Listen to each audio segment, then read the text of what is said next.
Hello viewers, আসসালামু আলাইকুম। Welcome back to my channel. আজকে আপনাদের মাঝে নতুন একটা রেসিপি নিয়ে হাজির হয়েছি। বাঙালি খাবার মানেই ভাত, ডাল আর সঙ্গে মচমচে বেগুন ভাজা, এক অনন্য স্বাদের সংযোজন। আজ আমি আপনাদের মাঝে নিয়ে এসেছি সহজ উপায়ে তৈরি করা বাহারি স্বাদের বেগুন ভাজা রেসিপি। এটি শুধু সুস্বাদু নয়, বরং যে কোনো বাঙালি খাবারের সঙ্গে একদম পারফেক্ট। বাড়িতে থাকা সাধারণ উপকরণ দিয়ে বানিয়ে ফেলুন স্বাদ ও গন্ধে ভরপুর বেগুন আর ডিম ভাজা। একবার খেলে এর স্বাদ ভুলবেন না। ভাত, খিচুড়ি বা পরোটার সঙ্গে জমে যাবে দারুণভাবে। সহজ এবং পারফেক্ট রেসিপির জন্য ভিডিওটি দেখুন এবং ট্রাই করুন। বেগুন ভাজি খেতে যেমন মুচমুচে, তেমনি স্বাদে অসাধারণ। বাঙালি খাবারের এই সহজ পদটি বানিয়ে নিন মাত্র কয়েক মিনিটে। এই ভিডিওটিতে আমি দেখিয়েছি কিভাবে পারফেক্টভাবে বেগুন ভাজি আর ডিম দিয়ে এই রেসিপিটি তৈরি করা যায়। চলুন দেখি, এক নজর দেখা যাক। এই তো আমি আস্ত একটা বেগুন নিয়েছিলাম, সেটা ঠিক এভাবে গোল গোল চাকা করে কেটে নিয়ে এবার পানির মধ্যে ভিজিয়ে রেখেছিলাম বেশ কয়েকক্ষণ। তো 5-10 মিনিটের মতন আমি ভিজিয়ে রেখে এটাকে উঠিয়ে নিয়ে পরিষ্কার করে নিয়েছি। তো অবশ্যই পানিতে ভিজিয়ে রাখতে হবে কাটার সাথে সাথেই, তা না হলে কিন্তু কালো হয়ে যাবে, দেখতে খারাপ দেখা যাবে। আর লাগছে হচ্ছে কি এখানে 2টা ডিম, পেঁয়াজ কুচি, বেশ খানিকটা পেঁয়াজ কুচি এবং কাঁচামরিচ কুচি। আপনারা কাঁচামরিচ আর পেঁয়াজের পরিমাণটা বাড়িয়ে কমিয়ে নিতে পারেন আপনাদের ইচ্ছে মতন। তো এরপরে বেগুন ভাজিটা করার জন্য আমি এখানে 1/2 চামচের মতন হলুদের গুঁড়ো দিয়েছি, সামান্য একটুখানি মরিচের গুঁড়ো দিয়েছি আর লবণ দিব। তো এটাকে আমি খুব ভালো করে মাখিয়ে বেশ কিছুক্ষণ রেখে দিব। আপনারা চাইলে কিছুটা চালের গুঁড়ো ব্যবহার করতে পারেন। চালের গুঁড়ো ব্যবহার করলে এটা মুচমুচেটা খুব তাড়াতাড়ি হবে এবং ক্রিস্পি হবে, খেতে খুবই ভালো লাগবে। তো এই তো আমি এখানে হলুদের গুঁড়ো, মরিচের গুঁড়ো যেগুলো দিয়েছি সেগুলো খুব ভালো করে মাখিয়ে নিচ্ছি। আপনারা চাইলে সামান্য একটুখানি পানি দিতে পারেন, কারণ হলুদের গুঁড়ো আর মরিচের গুঁড়ো দিলে একটু ড্রাই ভাব থাকে, তো হালকা একটু পানি ছিটিয়ে দিতে পারেন। আর একটুখানি ওয়েট করতে হবে, কারণ লবণটা ভিতর পর্যন্ত যাওয়ার জন্য অপেক্ষা আমাদের করতেই হবে। তো এরপরে আমি একটা কড়াই বসিয়ে দিয়েছি, এখানে একটু সামান্য তেল ছিল, তো সেইটাতেই আমি আবার আরও কিছু তেল অ্যাড করব, কারণ এতটুকু তেলে তো হবে না। তো এই তো আমি তেলটা দিয়ে দিলাম এবং তেলটা একটু ভালো করে গরম করে নিয়ে একটা বেগুন আমি দিয়ে দিব তেলের মধ্যে। এই তো দেখুন আমি একটা করে দিয়ে দিয়েছি। এটাকে কিন্তু খুব ভালো করে মুচমুচে করে নিব, সুন্দর করে ভেজে নিব। এপিট ওপিট খুব সুন্দর করে লাল লাল মুচমুচে করে কিন্তু এটাকে ভেজে নিতে হবে অবশ্যই। তো এই তো আমি একটু হালকা নাড়াচাড়া দিয়ে নিচ্ছি, আর পাশে আরেকটা দেওয়া যায় কিনা ট্রাই করছিলাম। তো দেখলাম যে না, একটা ছোট হয়ে গিয়েছে, পাশে একটা ধরে গিয়েছে, ছোট করে যেহেতু সবগুলো ধরেনি, তো আমি 4-3টা করে ভেজে নিচ্ছি। তো এই যে দেখুন কত সুন্দর ক্রিস্পি হয়েছে, আর এত সুন্দর মুচমুচে, ভিতরটা কিন্তু খুব সুন্দর নরম আর উপরের দিকটা ক্রিস্পি হয়েছে। ঠিক এভাবেই মুচমুচে করে লাল লাল করে ভেজে নিতে হবে এই বেগুন ভাজিটি। এপিট ওপিট করে নিচ্ছি, কোনো দিক দিয়ে কোনো ফাঁকা অংশ আছে কিনা, মানে ভাজাটা কম পড়েছে কিনা আমি দেখছিলাম।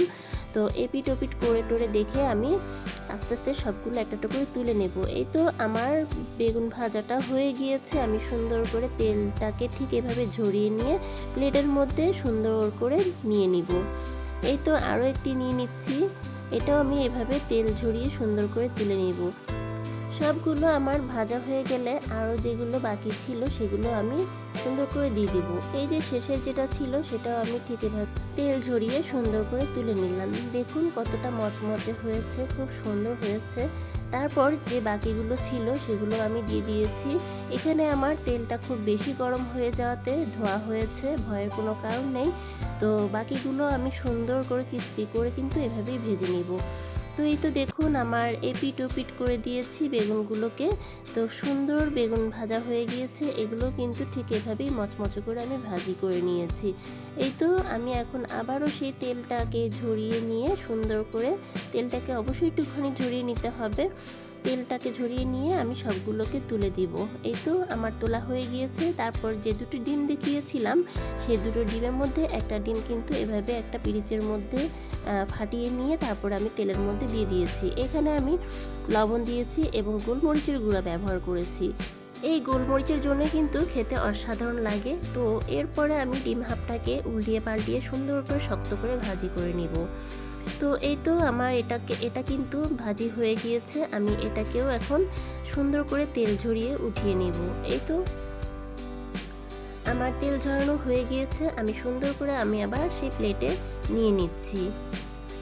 এরপর আরও একটি ডিম আছে, সেটাও আমি ওই একই তেলের মধ্যেই দিয়ে দিব এবং একইভাবেই লবণ আর সেই গোলমরিচের গুঁড়ো ছিটিয়ে দিব।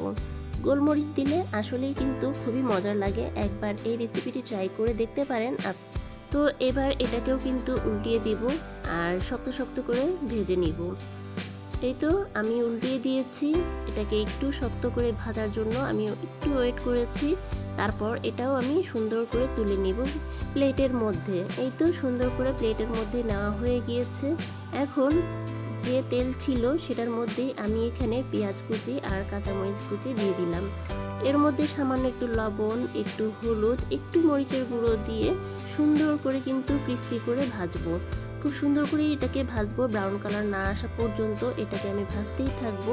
এই যে দেখুন, যে তেলটা আমি এতক্ষণ ধরে ব্যবহার করেছি ওই তেলের মধ্যেই কিন্তু এই পেঁয়াজ আর কাঁচামরিচটাকেই ভাজতেছি। তো এই তো এখন ভাজা হয়ে আসতেছে প্রায়। আর চুলার হিটটা আমি কিন্তু বাড়িয়ে দিয়েছি যেন খুব তাড়াতাড়ি ক্রিস্পি হয়ে যায়। তো এই যে দেখুন, এখানে কিন্তু বেগুন ভাজাটা কত সুন্দর লাগতেছে আর ডিমটাও কত সুন্দর লাগতেছে। এটা কিন্তু অতিরিক্ত মুচমুচে করা যাবে না, একটু নরম নরম থাকতেই আমি নামিয়ে নেব। যেরকমটা আমরা পোলাও ভাতের উপরে যে বেরেস্তাটা ব্যবহার করে থাকি সেই বেরেস্তাটার মতনই হবে। তো এই তো দেখুন, দেখেই বোঝা যাচ্ছে আমি কিন্তু অতিরিক্ত ভাজিনি। এগুলোর উপরে আমি সুন্দর করে কিন্তু এই ভাজিটা দিয়ে দিয়েছি, মানে এই যে পেঁয়াজ ভাজিটা দিয়ে দিয়েছি। সবগুলো আমি তেল ঝরিয়ে খুব সুন্দর করে কিন্তু এটাকে আমি তুলে নেব।